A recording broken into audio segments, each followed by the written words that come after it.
Welcome back. Today, we are diving into something really powerful from our source material. It's called the Embodied Faith Hack.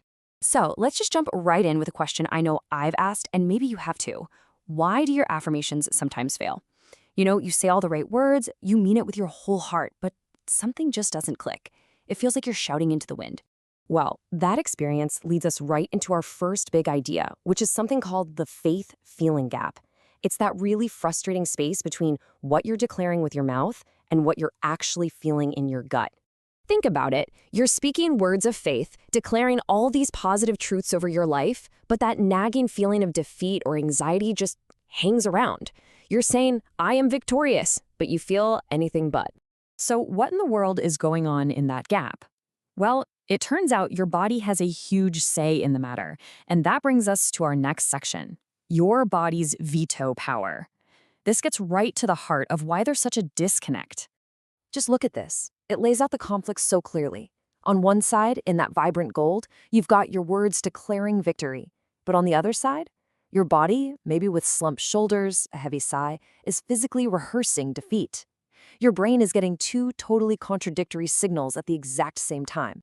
And here's why that matters so much. According to our source, your physical body is, for all intents and purposes, acting as your subconscious mind. Your posture is a language. It's sending these powerful messages to your brain constantly. And honestly, those messages are often a lot louder than the words you're speaking. And this quote right here is the absolute key to this whole thing. Let it sink in for a second. You cannot speak life while your body is rehearsing defeat. That's the big aha moment. Your physical state can literally cancel out. It can veto your declarations if they're not on the same page. Okay, so if that's the problem, what's the fix? Well, this is where we get to the good stuff, the practical technique at the very heart of this. It's called the Embodied Declaration. So what is it? It's actually pretty simple, but it's incredibly profound. An embodied declaration is when you intentionally align your physical state, that means your posture, your breathing, even the tone of your voice, with the words of faith that you are speaking. It's about getting your entire self, spirit and body, into total agreement.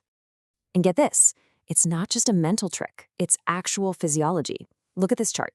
When you're in that slumped, defeated posture, your brain's positive neurochemical responses, well, pretty flat. But when you shift into an aligned, powerful posture while you speak, your brain literally releases hits of dopamine and serotonin, chemically backing up the truth you're declaring. How cool is that? This is just incredibly powerful stuff, right? So let's get super practical. Let's walk through exactly how you can put this into practice by activating your authority.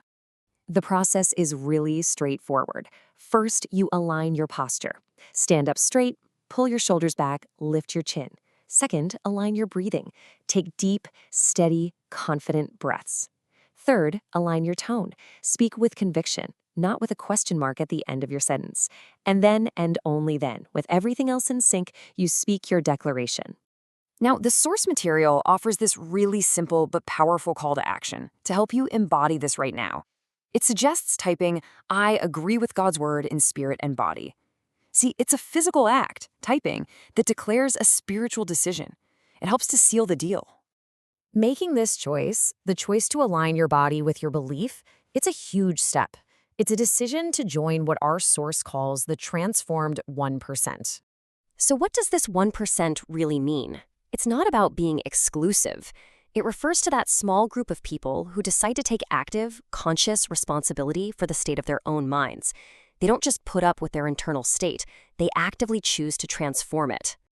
And this leads to such a powerful reframing of how you see yourself.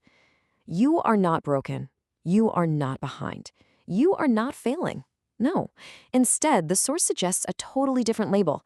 You are simply unrenewed. And renewal, that's something you have the power to choose.